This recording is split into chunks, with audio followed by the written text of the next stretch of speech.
Shalom Aleichem, bonjour tout le monde. Très content qu'on se retrouve. Nous passons d'une Géoula à une autre Géoula, la Géoula de Purim avec la Géoula de Pessah. Alors bien sûr, le Géoula de Purim, c'est qu'on a été sauvés, même si on était toujours à Vadim de Arashverosh, c'est les serviteurs, on pourrait dire, de Arashverosh, à une vraie Géoula, la Géoula de Misraim, la sortie d'Égypte. Et comme c'est écrit qu'au moment où le temps viendra, où Akadosh Borou, la transcendance divine aura décidé, on sortira à Renou Niflaot avec des grands prodiges comme celle de la sortie d'Égypte, mais pas péripazone, on ne va pas se dépêcher. On a été sauvé par le srout de la femme à Purim. On a été sauvé à Pessah par le mérite des femmes. Et la tradition orale, la tradition juive dit que par srout Nashim Tzidkaniot, par le srout des femmes, on sera sauvé aussi de cette galoute, de cet exil, quand Bezat Hashem, Kadosh Borou aura décidé véritablement. Ce qui me permet, normalement, au-delà des mots, au-delà des proclamations, au-delà des affirmations, peut-être de prendre conscience réellement ce qu'est la femme en soi. Voilà. Elle peut avoir ses défauts et ses qualités, mais ce qu'elle est en soi, véritablement, dans sa vraie nature. La fête de Pessah, c'est une fête de famille, une fête de tribu. Chacun est sorti avec sa tribu, et donc c'est une fête de la famille. Et c'est une fête donc de la hardoute. Je pense que c'est très important, tout le monde le dit. Au-delà des mots, nous devons parler de plus en plus, et pas seulement pendant le Homer, au sujet de la hardoute, de l'union au sein du peuple, de la communauté juive au sein du peuple hébreu. Un champ, il est magnifique quand il a plusieurs fleurs et des fleurs différentes. Si on a tous les mêmes fleurs, la même sensibilité, le champ, il n'est pas joli. La hardoute. On sait que lorsque les soldats du roi David partaient en guerre, ils partaient en guerre et puis il y avait des gens qui mouraient. Des soldats qui mouraient. Pourtant, c'était des religieux, d'accord? Et je dis pas qu'il fallait pratiquer la religion, attention. Mais c'était des religieux. Et oui, mais il y en a qui mouraient. Pourquoi? Parce qu'il n'y avait pas la hardoute. Quand il n'y a pas la hardoute, il y a des morts. Quand il n'y a pas la hardoute, il y a des morts. La hardoute déjà dans le couple, la hardoute dans la famille. Par contre, on sait qu'il y a des générations où le peuple hébreu était idolâtre, et je dis pas qu'il faille être idolâtre, qui partaient en guerre, il n'y avait pas des morts. Pourquoi? Parce qu'il y avait la hardoute. Regardez la puissance, la force de la hardoute, de l'union véritablement. C'est incroyable, on ne s'en rend pas compte, de l'union véritablement. Nous devons commencer déjà à essayer de faire union, si c'est possible, en nous-mêmes. Comme c'est écrit, Ve'afta l'eracha kamocha, tu aimeras ton prochain comme toi-même. Mais si même moi-même, j'arrive pas à m'apprécier, ce que Kadosh Borou, ce que le Créateur me donne, d'essayer de ne pas avoir de conflit entre ce que mon corps désire et ce que ma réalité spirituelle désire. Et que mon corps est aussi l'émanation ou le désir et la volonté, la manifestation du Créateur. Et que c'est ensemble, c'est un couple, le corps et ma réalité spirituelle, ou ma réalité humaine et ma réalité spirituelle. De prendre beaucoup plus conscience de cela.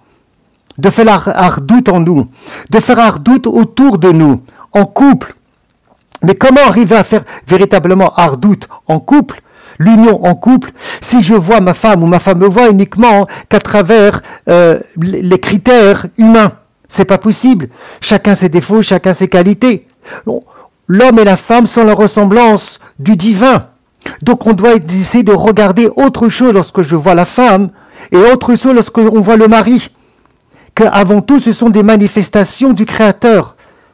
Et ça, c'est extrêmement important. Donc, l'hardoute dans le couple, l'hardoute dans la famille, au sein de la fratrie, des frères, des sœurs, qui est important. Et bien évidemment, l'hardoute au sein du Ham Israël, du peuple juif. Ça, c'est le premier point, la fête de Pessah. Ça, c'est une première chose très importante. D'accord? De travailler sur le sujet, de méditer, de prier sur le sujet de la hardoute, de l'union. Mais, vu les circonstances d'aujourd'hui, parce qu'on doit vivre avec la paracha de la semaine, avec la sidra de la semaine, avec les fêtes de la... D'accord, on doit vivre avec aujourd'hui. Nous voyons ce qui se passe dans les guerres en Ukraine, en Russie. Et nous voyons donc que, bien évidemment, on ne peut pas aujourd'hui rester simplement, uniquement, et j'ai pas dit qu'il faut pas le faire à un certain moment, enfermé dans notre étude personnelle. On doit apporter notre étude, les enseignements aux autres. Et les autres commencent aussi avec le non-juif.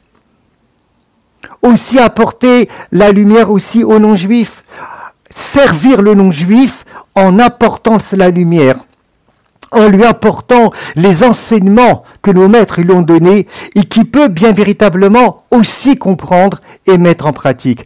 Car la Géoula, la délivrance, elle se fait pas uniquement avec le peuple juif, elle se fait entre le couple, le peuple juif et les nations.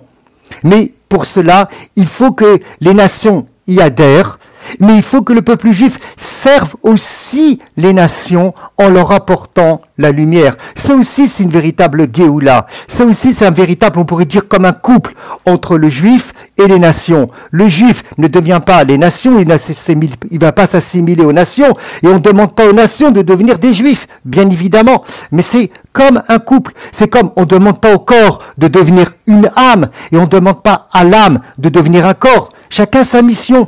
On ne demande pas à l'homme de devenir une femme, on ne demande pas à la femme de devenir un homme, mais c'est un couple. La même chose, là où on se trouve, c'est un couple. Il y a le peuple hébreu et il y a les nations du monde. Et ça doit être un couple. Donc oui, on doit servir les nations en leur apportant cette lumière spirituelle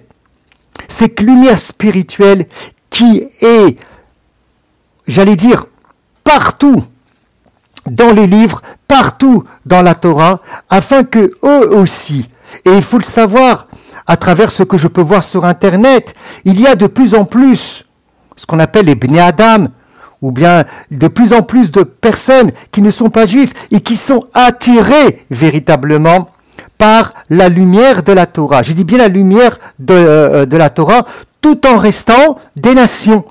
Tout en restant bien évidemment des nations. Donc, en vérité, cette fête de Pessah, la vraie Géoula, c'est le vrai Mashiach, en vérité. Ce n'est pas essentiellement pour le peuple hébreu, bien sûr, ça va être pour lui aussi, mais c'est pour les nations, c'est pour le couple, pour les nations.